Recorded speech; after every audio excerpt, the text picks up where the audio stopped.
Kita-Kita FM, Suara Rakyat Malaysia. Di sini kita bukan sekadar menyampaikan cerita, kita menganalisis, menilai, dan mengupas isu yang membentuk masa depan rakyat. Hari ini kita cerita berita dari Malaysia Gazette. DAP letak calon Melayu di Bukit Permai, strategi baharu atau isyarat politik lebih besar. Persoalannya, mengapa DAP memilih calon Melayu untuk mewakili parti itu di Bukit Permai?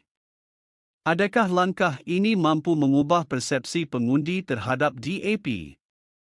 Dan apakah kesannya kepada pilihan raya negeri Johor ke-16 secara keseluruhan?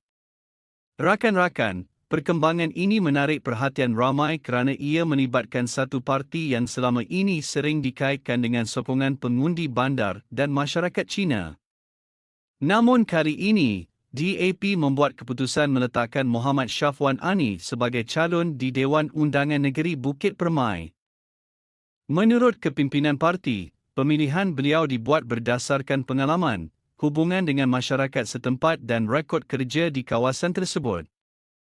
Muhammad Shafwan bukanlah individu yang muncul secara tiba-tiba menjelang pilihan raya. Beliau pernah berkhidmat sebagai pembantu khas ahli Parlimen Kulai dan dikatakan aktif bersama masyarakat tempatan sejak beberapa tahun lalu. Apa yang menjadikan keputusan ini penting ialah komposisi pengundi di Bukit Permai. Kawasan itu mempunyai majoriti pengundi Melayu. Maka ramai pemerhati melihat langkah DAP ini sebagai satu strategi untuk mendekati kelompok pengundi yang selama ini dianggap sukar ditembusi oleh parti tersebut. Kalau kita lihat dari sudut politik yang lebih luas, ini bukan sekadar soal seorang calon. Ia sebenarnya menyentuh persoalan identiti parti. Sejak bertahun-tahun, antara cabaran terbesar DAP ialah persepsi bahawa parti itu hanya mewakili satu kelompok masyarakat tertentu.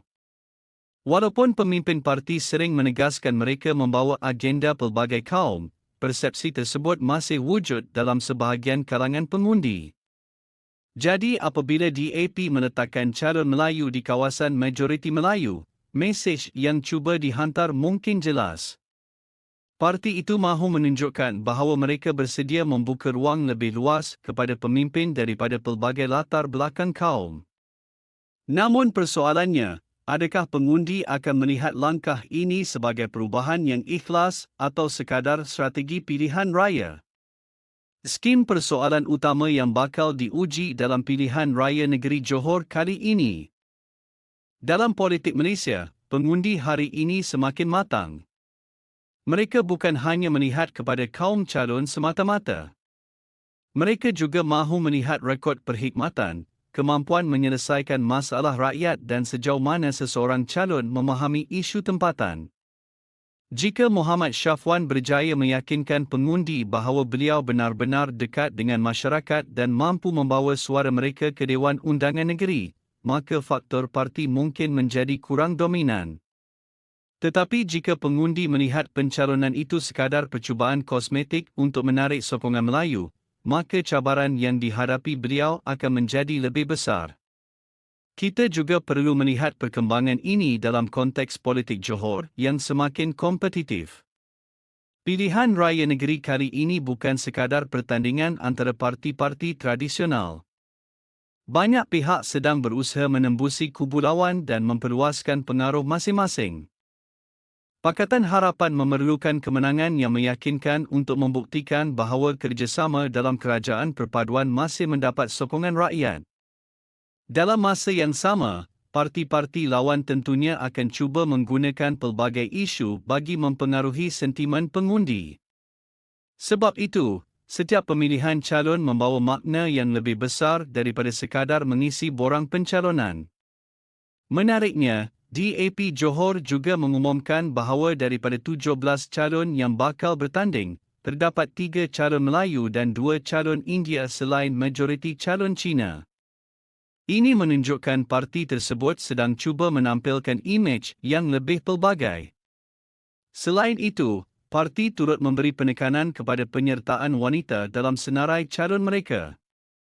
Ini juga sejajar dengan trend politik moden yang semakin memberi perhatian kepada representasi pelbagai kelompok masyarakat.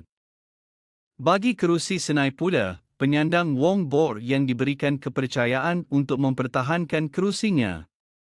Ini menunjukkan bahawa DAP memilih gabungan antara muka lama yang mempunyai rekod perkhidmatan dengan muka baharu yang dilihat berpotensi menarik sokongan kelompok pengundi tertentu. Dari sudut strategi, pendekatan ini boleh dianggap sebagai gabungan antara kesinambungan dan pembaharuan. Satu lagi perkara yang menarik ialah sasaran yang diumumkan oleh kepimpinan parti. Mereka mahu menang di ketiga-tiga kerusi Dewan Undangan Negeri di bawah Parlimen Kulai iaitu Senai, Bukit Batu dan Bukit Permai. Sasaran ini menunjukkan keyakinan mereka terhadap kekuatan jentera parti serta penerimaan pengundi di kawasan tersebut. Namun seperti yang kita tahu, keyakinan parti tidak semestinya diterjemahkan menjadi undi.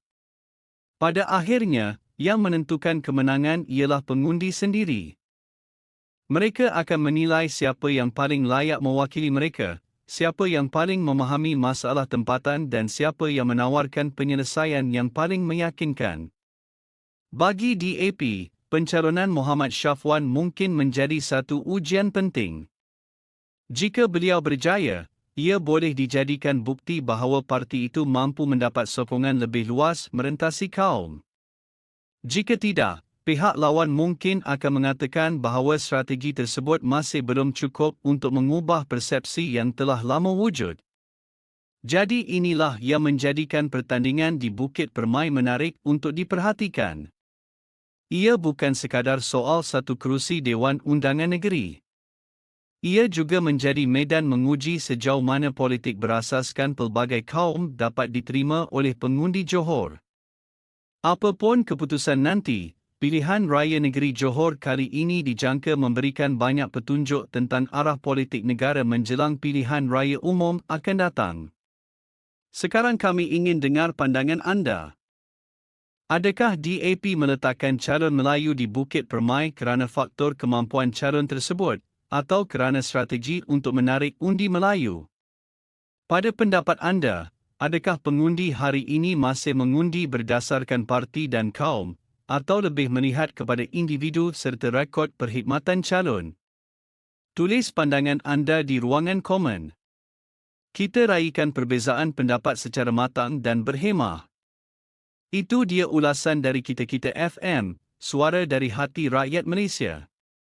Jangan lupa kita bukan sekadar mendengar, kita menganalisis, menilai, dan bertindak. Jumpa lagi dalam segmen seterusnya. Terima kasih.